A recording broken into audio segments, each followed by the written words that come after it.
Hi guys, I've got a few things to tell you about today because it's been a little while, isn't it, since I spoke to you. So probably the most serious is Chilli Pepper, but I'll get back to him in a moment.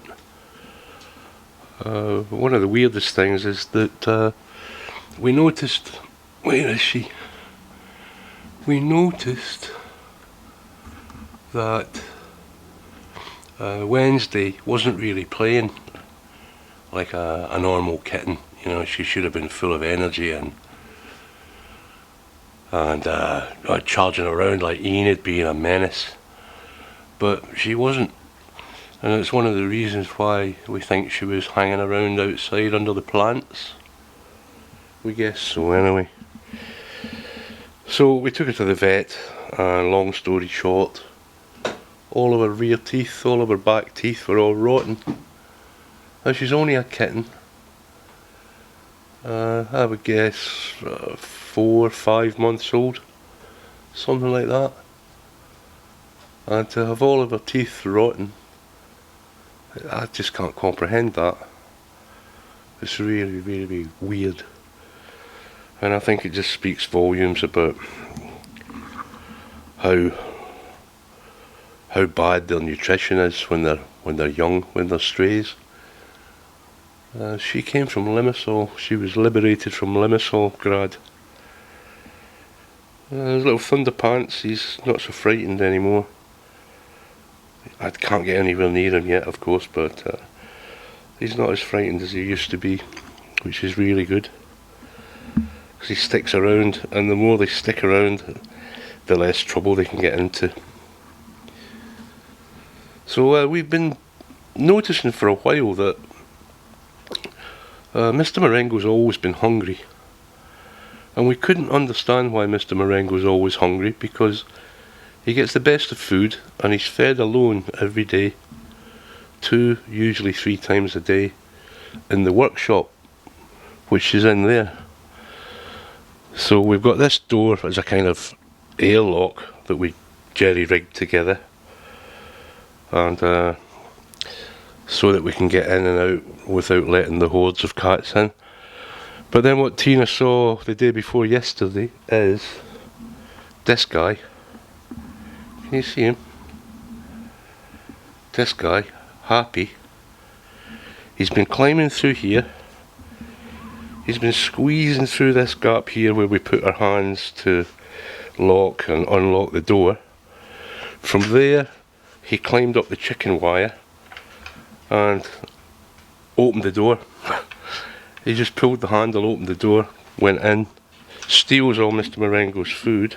Speak of the devil, there's Mr. Marengo. And poor old Marengo wasn't getting enough food. Sorry, Amber. Amber's been getting an awful lot better since she started to sleep in my bed at night. There's Bean. Oh no, it's not Bean. It's Enid, but she looks like Bean a lot. Not so much white. And there's old Felix, and we think that this is going to be his last week. It's going to be our worst Christmas present ever, when Felix has to take the last trip to the vet. He's really struggling now. He's lost more than half his body weight. As you can see, he still likes to bask in the sun. It's very warm sunshine today. We've had terrible rain over the last week or so. As you can probably see from the field's going green. It was completely brown before. The weeds will be waist high by the end of January, I guess. Amber also likes her water, which is really good. It's good, but if your cat starts to get fixated on water, then it's usually bad. Which takes me to Chilli Pepper. Chilli Pepper's in the vet hospital. He's in a bad way. He's lost weight. He's down to 2.5 kilos. We knew he was losing weight, but he seemed to be eating okay. Until just the other day, when he stopped eating completely. He even stopped going for the running water from the tap, which was a sure sign there was something wrong, because he really was fixated on water from the tap. And then I saw him wandering around in the rain in the field. I told Tina that he wasn't behaving as he should. He had vomited as well. He had vomited what looked like just white phlegm. So Tina took him to the vet, and it looks as though the FIP's back. Chilli Pepper had Chilli Pepper had FIP before, and we thought we'd cured him with the GS tablets. But it seems as though the GS tablets, this is anecdotal by the way, so we haven't conducted any in-depth major studies on this, but it seems that the tablets just keep it at bay for a while, and it comes back, like it came back with poor old Bruiser. And Bruiser, obviously we had to have him put to sleep. He was in a terrible way at the end too. Once they start to lose body mass, Bruiser was skin and bones at the end. Hey Dobby, you're too close. So it's really been a terrible year. As the old Queen put it one year, it's been an annus horribilis. And that isn't Latin for horrible arse. It's a horrible year. We knew it would come because we had so many cats of the same vintage, and the FIP outbreaks were just out of control. So we knew that eventually it would come, and that we'd lose a lot of animals. Started in January, February with Mr. Chops. Then we had poor old Bruiser, and it's too many to remember actually, and remembering them's painful too.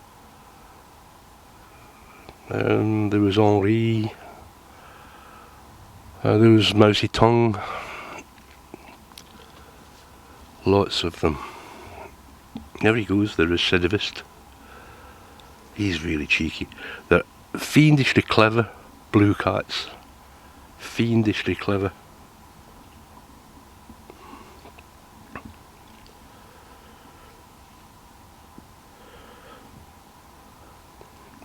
We've got a lot of greys, actually. They seem to be quite robust as well. The only grey, and she wasn't fully grey, she was more like Fred, Fat Freddy. That was Mousy Tongue. But other than Mousy Tongue, the greys seem to have greater longevity than the others. And again, there's been no great detailed study on that either. It's just something I've noticed.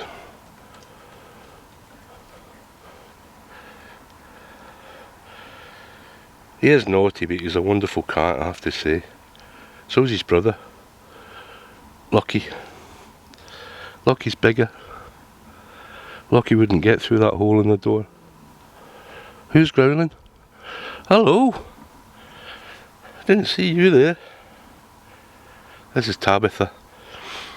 Tabitha's basically feral.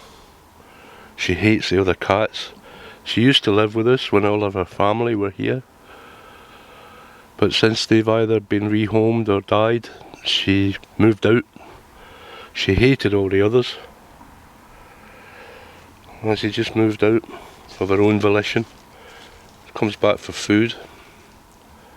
Somebody's going to pounce on the plastic bag. Little Enid, first there of course. No fear.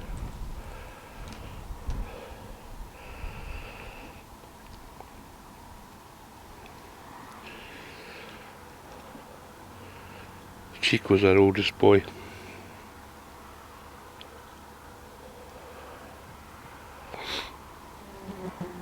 There she goes. Cat in the bag. Now this one, I think It's not stray cat Trev, it's Ube. Stray cat Trev's bigger. So this thing here's full of rainwater, and it's a bit stinky rainwater. You can see the colour. So I'm just trying to aerate it a bit. Fred and Enid absolutely love each other. I was hoping to get them together to let you see just how much they play. Fred plays like he's still a baby.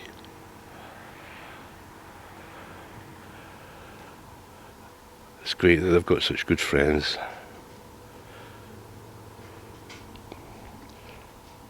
I don't know what else there is to tell you guys.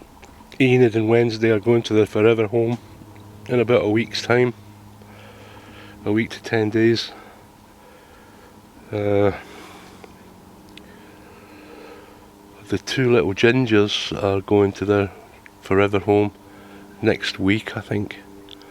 Certainly within the next 10 days. So before Christmas. And we'll miss them, but they really need to get out of that enclosure. They're safe, they're dry, they're happy, they're well fed, but it's no place for a couple of kittens to live. Chico.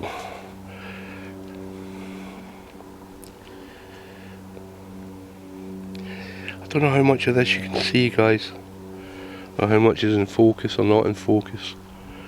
I haven't really been looking at the screen, as you can probably see from my terrible videography. But say a little prayer for Chilli Pepper, please, because it's going to be very difficult for him this time. We hope he can recover from it again. We've just sent off, we've sent off 400 euros to buy the injections. The injections seem to work better than the tablets, as I was saying, but it's very painful for the cat. It's a painful injection. And the tablets are useless, it appears. This thing was soaking wet. All of these remote controls were also left outside by mistake. They're for these lights that Tina uses on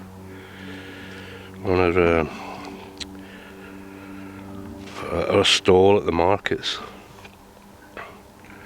I don't think they'll ever work again, and if they do, it won't be for long, because the printed circuit boards will be completely corroded.